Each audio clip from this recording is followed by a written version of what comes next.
그가 나팔을 불기 시작할 때 하느님의 신비가 완성될 것이다. 하느님께서 당신의 종들 곧 예언자들에게 기쁜 소식으로 전하신 그대로 될 것이다. 묵시록 10장 7절의 말씀으로 애청자 여러분께 주님의 평화를 빌면서 묵시록 6장에서 11장과 16장의 말씀을 봉사하겠습니다. 하느님의 때를 알리는 봉인과 나팔과 대접은 각각 7식으로 구성되어서 그 강도가 점점 고조되고 있는 이 부분인데요. 그중 앞에 4과 뒤에 3 사이에 내용 변화가 뚜렷하게 나타나고 있습니다. 첫 봉인에서 넷째 봉인까지는 각기 색깔이 다른 말과 그 말을 탄 자들의 표상으로 전쟁, 기근, 또 죽음의 전염병, 맹수 등의 재앙이 나타나고 있어요. 5째 봉인에 와서는 하느님 말씀 때문에 또한 자기가 다짐한 증언 때문에 죽임당한 순교자들이 하느님의 정의가 실현되는 때를 언제까지 미루실지 주님을 향해서 큰 소리로 외치고 있었다고 6장 10절에 말씀하세요. 왜 그 악인들을 당장 벌하지 않고 무죄한 이들의 고통과 억울함과 죽음까지 그냥 보고만 계십니까? 이에 하느님께서는 순교자들에게 영광의 상징인 흰 예복을 주시면서 잠시 쉬면서 기다리라고 하세요. 아버지와 어린 양 외에는 아무도 알지 못하는 하느님 시간의 이 잠시는 어린 양이신 예수님처럼 죽음으로 자신을 봉헌할 순교자들의 숫자가 다 찰 때까지를 그 기간을 말하고 또 믿는 자들의 먼 후손까지 포함할 그 구원받을 사람들이 다 찰 때까지 기간이라고 할 수 있겠어요. 6째 봉인은 우주의 대이변을 모사하는데요. 그러는 가운데서 하느님의 천사 하나가 살아계신 하느님의 인장을 가지고 해돋는 쪽에서 올라와서 땅과 바다를 해칠 권세가 주어진 4천사에게 외치기를 너희는 우리가 우리 하느님 종들의 이마에 인장을 찍을 때까지 땅도 바다도 나무들도 해치지 말라고 했어요. 이때 각 지파에서 나온 인장 찍힌 자들의 수요가 14만 4천 명이라고 하는데요. 이 7장 4절의 이 숫자는 12 곱하기 12 곱하기 1000인데요. 이것은 구원받을 선민의 총 수요를 상징하죠. 다음에 그 모든 민족과 종족과 백성과 언어에서 나온 아무도 그 수요를 셀 수 없을 만큼 큰 무리인데요. 7째 봉인이 열린 다음에는 하느님의 현존을 나타내는 하늘의 긴 침묵이 흘렀다고 해요. 여기에 이어지는 봉인에 이어지는 것으로서 나팔의 표징이 나오는데요. 역시 7 나팔이죠. 천사들이 나팔을 불 때마다 재앙이 내리는 환시가 봉인하고 똑같은 메시지이지만 3마리의 심판을 더욱 구체적으로 묘사하고 있어요. 땅, 바다, 강, 천체 이렇게 그 창조의 질서가 3분의 1씩 허물어지면서 완전을 상징하는 7번째로 다가갈수록 심판의 공포도 더해가죠. 5째 나팔로는 전투 준비가 갖추어진 그 말들과 같은 9장 7절의 그 메뚜기 떼들이 땅에 퍼져 나와서 이마에 하느님의 인장이 찍히지 않은 사람들을 해치는데요. 그 메뚜기 떼 모습이 얼마나 무서운지요. 이 9장 7절 이하의 표현을 현대어로 바꿔보면 전쟁과 폭력, 명예와 사치와 위세와 자기 방어와 사악함으로 가득한 악인의 모습이라고 할 수 있어요. 그러나 위안이 되는 것은 그 가공할 메뚜기의 수명이 5달밖에 안 된다는 것. 그래서 악에는 한계가 있다는 것을 알려주시는 것입니다. 6째 나팔 다음에는 그 입에서 불과 연기와 유황을 내뿜는 바닥 괴물이 나와서 인구의 3분의 1이 죽임을 당했지만 이 재앙에서 살아남은 나머지 사람들도 회개하지 않았다고 해요. 자기들의 살인과 마술과 음행과 도둑질에서 회개하지 않았다는 9장 21절의 말씀이 이 나팔과 병행구를 이루는 16장에서는 하느님의 분노가 가득 담긴 7 대접들이 쏟는 재앙들이 출애굽의 10가지 재앙을 상기시키고 회개하지 않은 파라오를 이렇게 여기에서 대조시키고 있어요. 파라오처럼 회개하지 않는 박해자들이 하느님의 백성을 해방시킬 때까지 재앙이 더 커지고 있음을 나타내고 있어요. 이 표징들 끝에는 불행선언이 2번 연속해서 나오고 있어요. 작은 두루마리에 관한 10장의 환시는, 그 10장의 환시는 예수 그리스도에 관한 구약성서의 메시지로 7째 천사가 나팔을 불기 시작할 때 하느님의 신비가 완성될 것이라는 것을 말해주고 있습니다. 구약의 에제키엘 예언자처럼 요한은 그 작은 두루마리를 받아 삼켰는데 배에는 몹시 썼지만 입에는 꿀같이 달았다고 하죠. 이제 무대는 11장에서 성전이 서 있는 예루살렘으로 바뀌는데요. 여기서 두 증인이 활약하는 42개월은 1260일, 말하자면 3년 반인데요. 이것은 마지막 시대의 박해 기간을 상징해요. 두 증인의 선포와 순교와 이 생명의 승리는 세상 마칠 때까지 모든 그리스도 그 증인의 삶을 예시한다고도 볼 수 있습니다. 마침내 7째 나팔로 세상의 왕국은 우리 주님과 당신 그리스도의 것이 되었고, 이 말씀으로 시작되는 이 11장 15절의 말씀, 이 말씀이 하늘의 그 찬양을 나타내는 4, 5장의 말씀과 7장의 찬양 그 예배와 같은 맥락의 말씀입니다. 하늘의 성전과 하느님의 현존의 상징인 계약궤의 환시는 새 계약의 시대가 시작됨을 나타내고 있어요. 구약에서는 1년에 한 번 대사제만이 들어가는 계약궤에 분향했던 그 지성소가 이제 모든 믿는 이들에게 개방되어서 하늘에 있는 하느님의 성전이 열리고 그 성전 안에 있는 당신의 계약궤가 나타났다고 하면서 번개와 요란한 소리와 천둥과 지진이 일어나고 우박이 쏟아졌다는 말씀으로 하느님의 현존을 나타내고 있어요. 지금도 계시고 전에도 계셨던 주님, 묵시록의 표상들처럼 오늘 우리 세계를 위협하는 거대한 사회악과 부정의로 희생된 많은 사람들과 무력한 이들의 고통을 당신 앞에 내려놓습니다. 오늘의 심각한 이 환경 파괴의 재앙 앞에서도 회개하지 않는 저희가 되지 않게 하시고, 몸과 마음이 괴로운 저희 자신과 저희 이웃들이 묵시록의 주님께 대한 희망으로 어려움과 시련을 견딜 힘과 용기를 주심으로 주님은 찬미와 영광을 받으소서. 아멘.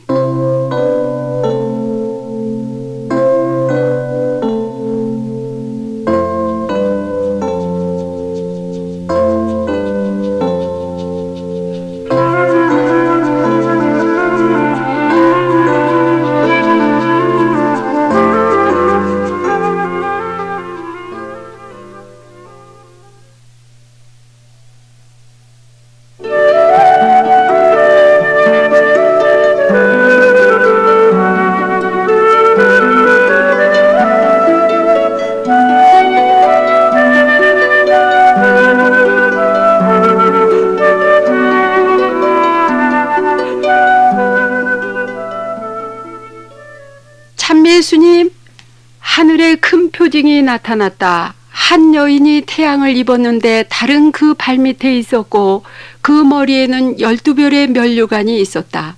그 여인은 임신 중이었으며 해산하느라고 진통과 괴로움 속에서 울부짖고 있었다. 묵시록 12장 1, 2절의 말씀으로 애청자 여러분께 주님의 축복을 빌면서 묵시록 12장 1절에서 19장 10절의 말씀을 봉사하겠습니다. 묵시록의 심장부와 같은 12장은 태양을 입은 여인에 관한 환시로부터 시작됩니다. 이 여인은 하와에서 시작해서 아브라함을 거쳐 그리스도 예수님의 어머니인 성모 마리아를 절정으로 하는 구약의 전 이스라엘 백성과 신약 백성인 교회를 상징한다고 합니다. 이 여인과 여인이 낳은 아들과 여인의 그 남은 자손들, 말하자면 하느님의 계명을 지키고 예수를 위한 증언을 간직하고 있는 이들을 해치려는 거대한 악의 세력을 용으로 표현하고 있어요. 그 커다란 용은 아주 오래된 뱀으로서 악마 또는 사탄이라고도 불리며 온 세상을 유혹하는 자라고 12장 9절에서 말씀하세요. 이 오래된 뱀은 창세기에서 최초 인간을 타락시킨 유혹자로 보죠. 여기 다른 두 악마가 합세를 하는데요. 10개의 뿔에 10개의 관을 쓰고 7머리의 신을 모독하는 이름을 가진 바다 괴물로 용에게서 힘과 왕위와 권세를 받았다고 해요. 또 다른 괴물은 땅에서 올라온 짐승으로 그는 어린 양처럼 2개의 뿔을 가졌고 용과 같이 말을 했다고 해요. 그래서 이 괴물은 예수 그리스도를 상징하는 어린 양의 모상을 지니고 그리고 말은 용의 말, 사탄의 말을 하는 거짓 예언자를 가리키고 있어요. 첫째 짐승의 모든 권세를 그 앞에서 행사하는 이 사악한 짐승은 자기를 경배하지 않는 자는 누구든지 죽임을 당하게 하려고 작은 자나 큰 자나 부자나 가난한 자나 자유인이나 종이나 모두 그들의 오른손이나 이마에 낙인을 받게 하고 그 낙인으로 그 짐승의 이름이나 그 이름의 숫자를 지니지 않으면 아무도 사거나 팔거나 하지 못하게 한다고 13장 16절 17절에 말씀하시는데요. 이 사탄의 세력을 지닌 돈이 양의 탈을 쓰고 어디든지 스며들여서 위세를 떨치는데 모두가 이 돈 괴물 우상을 숭배하고 그리고 거짓 예언자 이 우상을 숭배하는 죄악에 빠져 있음을 시사하고 있죠. 여기서 그 짐승의 숫자를 666이라고 했는데요. 이 숫자에 대해서 참 우리 그리스도인들 사이에서 굉장히 허황된 해석을 많이 하고 있어요. 어처구니 없는 해석들이 많은데요. 다 여기서 말할 수가 없고 한마디로 이 숫자가 상징하는 인물은 역사상 모든 박해자들을 가리킨다고 보면 무난하겠어요. 묵시자 요한은 악의 세 근원인 용과 짐승과 거짓 예언자의 입에서 개구리 같은 더러운 영 셋이 나오는 것을 보았다고 하는데요. 그 악령들이 전쟁에 대비해서 온 세계 왕들을 모으려 나갔다고 해요. 여기서 마귀들이 영의 힘을 얻는 것이 그들 입에서 나온 가증스러운 말로 서로 이권을 겨누는 정치 우상, 돈 우상, 경제 군비, 이념, 종교, 이기와 쾌락의 우상이라는 것을 알려주고 있어요. 그 모든 우상들이 선을 가장해서 그 입에서 나오는 언어로 사탄의 존재를 눈치채지 못하도록 스며들고 있음을 나타내죠. 그 마귀들의 도구가 되어서 움직이는 세상이 거대한 창녀 대바빌론으로 비유되고 순결한 새 백성 새 예루살렘으로 묘사된 어린 양의 신부와 적대 관계에 있음을 나타내고 있습니다.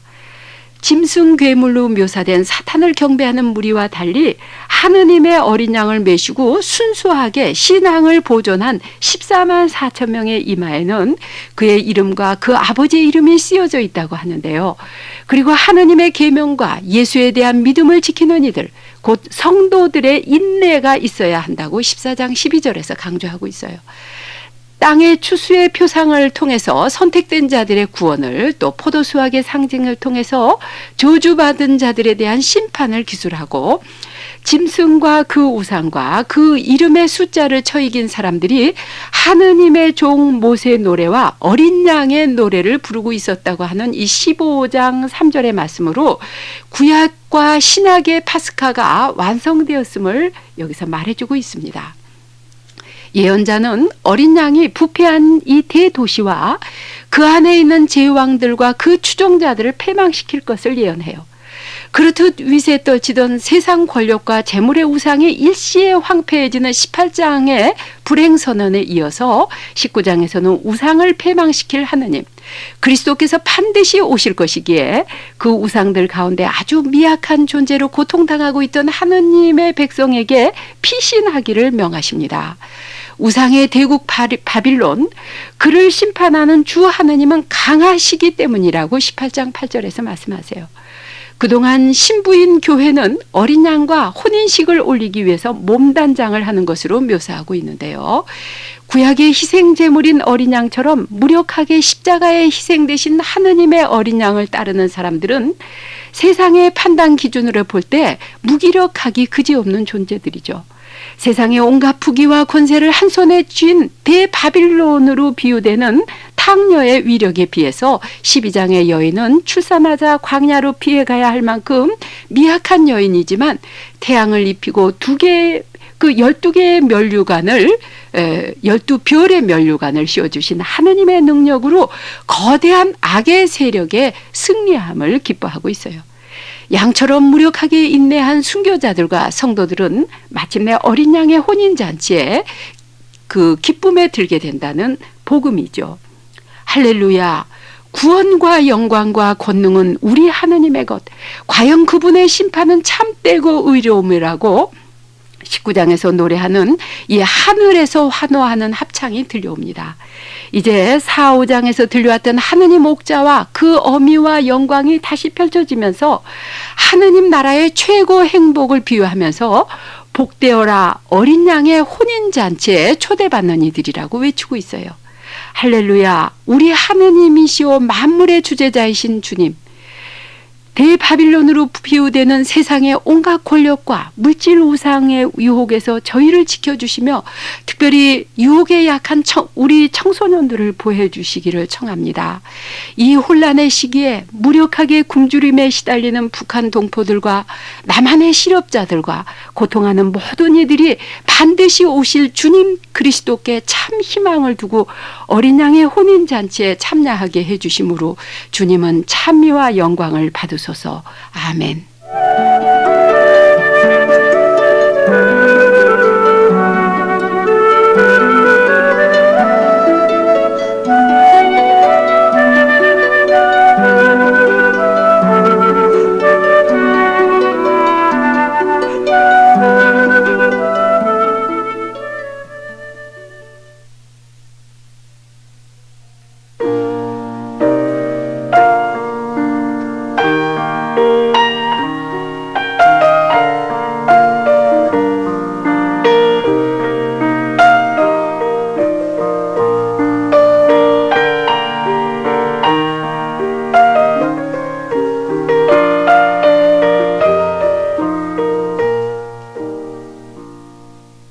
예수님, 이 모든 것을 증언하시는 분이 말씀하신다. 그렇다 내가 곧 오겠다. 아멘 오소서 주 예수님. 묵시록 22장 20절의 말씀으로 애청자 여러분 모두에게 주님의 크신 축복을 빌면서 묵시록 19장 11절에서 22장 21절의 말씀을 봉사하겠습니다. 묵시록을 마치면서 요한은 나는 새 하늘과 새 땅을 보았다. 이전의 하늘과 이전의 땅은 사라졌고 바다도 이미 없기 때문이다. 나는 또 거룩한 도성 새 예루살렘이 하느님으로부터 나와 하늘에서 내려오는 것을 보았는데 그것은 마치 자기 남편을 위해 탄장한 신부처럼 차리고 있었다고 21장 1, 2절에서 말씀하세요. 이는 참으로 놀라운 하느님의 계시인데요. 지난 한 해 동안 매번 시간과 능력의 한계를 처실하게 느껴왔지만 특히 마지막 시간의 묵시록의 그 심오하고 방대한 말씀을 어떻게 봉사해야 할지 무척 고심하고 있던 저에게 주님께서는 창세기부터 묵시록까지 구약과 신약 전체를 흐르는 강물을 보게 해주셨어요. 구원의 역사로 흐르는 이 하느님의 말씀, 생명 말씀의 강물이 흘러들어가는 곳은 어디든지 옥토가 되고 죽음의 바다까지도 살아나서 강둑에는 1년 내에 매달 실한 열매가 맺히면서 그 나무 이파리는 약초가 된다는 에제키엘 47장의 예언이 성서의 마지막 구원인 마지막 장인 묵시록 22장에서 완성됨을 보면서요. 이 시간으로 저의 말씀 봉사를 마치는 오늘 주님께 받은 이 큰 선물을 기쁜 마음으로 애청자 여러분과 함께 나누려 합니다. 이 시간 말씀의 봉사를 위해서 구약과 신약의 성서 말씀을 저의 온 몸과 마음을 다해서 혼신의 힘을 기울여서 다시 읽게 해주신 그분은 나다라고 하시는 주님이심을 고백하면서요. 신구약 성서 전체를 흐르는 구원 역사의 강가에 뿌리 뻗은 생명나무에 가장 가까운 곳에 여인이 있음을 보게 해주신 주님께서는 이 원고 준비를 하는 중에 제 마음에 큰 치유를 이루어 주셨어요. 구세사 전체가 바로 하느님과 이 여인과의 역사임을 보게 해주시면서요. 인간을 지극히 사랑하시는 하느님의 신부로 표상되는 성서의 이 여인 안에는 모든 남성과 여성이 다 들어있음을 보는 순간 저는 성서에까지도 부당한 성차별이 크다고 붕괴했던 이 저의 분노가 순식간에 치유를 받았는데요. 얼마나 기쁜지요. 하느님의 신부인 이 여인은 인간의 성을 초월하고 동양과 서양, 인종과 민족, 종파와 종교, 사상과 이념을 초월해서 하느님의 그 엄청난 사랑을 받는 인간으로 묵시록 마지막 장에 나오는 어린 양의 신부로 묘사되고 있어요. 인간을 너무나 사랑하시어서 사람이 되신 하느님께서 그 인간을 구원하시려고 희생 제물인 어린 양으로 죽으셨는데, 이 하느님의 사랑을 배신한 우리 모두를 가늠한 여인으로, 또 하느님을 믿는다고 하면서도 제 이기심과 욕심대로 행동하는 우리를 창녀로 표현하고 있어요. 이 여인을 구원하기 위해 목숨을 바치신 어린 양 예수님께서는 여인인 예루살렘과 교회, 그 백성을 유혹했던 모든 사탄의 세력을 불못에 쳐넣어서 1000년 동안 꼼짝 못하게 묶어놓으신 이 19장의 묘사 다음에 하나님께서 새 창조를 이루시는 장면이 하늘에서 내려온 새 예루살렘으로 표현되고 있어요. 거룩한 도시 예루살렘이 더러운 영들의 소굴인 탕녀 바빌론으로 타락했지만, 이제 그 모든 더러움이 절멸된 다음에 하늘에서부터 거룩한 새 예루살렘이 아름답게 치장한 신부로 내려온다는 이 환신은 예수님께서 누구든지 위로부터 새로 나지 않으면 하느님 나라를 볼 수 없다고 요한복음 3장 3절에 하신 말씀의 뜻을 밝혀주고 있습니다. 보라, 내가 모든 것을 새롭게 한다고 하시는 주님께서는 묵시록의 7가지 축복의 절정으로 복되어라 자기 예복을 빠는 이들이라고 말씀하세요. 예복을 빤다는 표상은 바로 고해성사를 의미한다는 깨달음으로 주님께서는 제게 큰 회개를 일으켜 주셨는데요. 저는 지금까지 고해성사를 볼 때마다 십계명과 칠제종, 그리고 수도서원과 규칙의 위반 등 이러한 것으로 성찰을 하곤 했었거든요. 이러한 저의 성찰 태도는 바로 구약의 율법 중심의 사고방식을 벗어나지 못한 것으로 얼마나 유치한 단계였는지를 이 묵시록 마지막 장에서 분명히 보게 해주셨어요. 자신이 범한 죄를 스스로 고백하면서 뉘우치는 단계는 고해성사의 극히 초보적인 단계가 아닐까 해요. 묵시록에 예복을 빠는 일은 바로 어린 양과의 혼인 예복을 가리킨다고 보는데요. 따라서 우리의 그 고백은, 고백성사는 우리를 죽기까지 사랑하신 주 예수님과 일치한 사랑의 삶을 살겠노라고 세례 때 우리가 서약해 놓고서도 그 혼인의 서약인 예복을 내 이기심과 탐욕으로 더럽혔음을 참회해야 하는 것임을 일깨워 주셨어요. 그리스도의 사랑받는 어린 양의 신부로 세례를 받았으면서도 그리스도의 몸인 내 이웃을 용서하지 못하고 그의 아픔과 공경에 무관심하고 그의 흉을 들춰서 말하고 하는 것은 다 이 세례의 예복을 더럽히는 행위라는 것을 일깨워 주신 것이죠. 복되어라 자기 예복을 빠는 이들. 이처럼 자기 예복을 빠는 사람에게 신랑이신 주 예수님의 영과 신부가 말씀하십니다. 오소서, 이것을 듣는 자도 오소서. 목마른 자는 오너라. 그리고 원하는 자는 생명의 물을 거저 받아 마시어라. 그동안 기도와 성원으로 함께 해주신 애청자 여러분께 진심으로 감사를 드립니다. 특히 지난 1년 동안 부족한 저에게 생명의 말씀을 담아주시느라고 수고 많이 하신 주님의 성령께 감사드려요. 특별히 예수님께 전구의 기도를 드려주신 영원한 도움의 성모님과 성요셉과 또 한국의 모든 순교자들의 통공에 감사드립니다. 하느님의 말씀의 생명이 애청자 여러분과 여러분의 사랑하는 모든 이들에게, 그리고 남북한 우리 결애와 온 세계의 모든 어린 양의 신부들에게 충만하시기를 빌면서 이 시간에 말씀의 봉사가 주님께 찬미와 영광이 되기를 빕니다. 하느님의 말씀이 저의 생명임을 체험하게 해주신 주님을 찬미합니다. 이제 이 모든 것을 증언하시는 분이 말씀하십니다. 그렇다, 내가 곧 오겠다. 아멘. 오소서 주 예수님. 주 예수님의 은총이 애청자 여러분 모두와 함께 하시기를 빕니다. 아멘.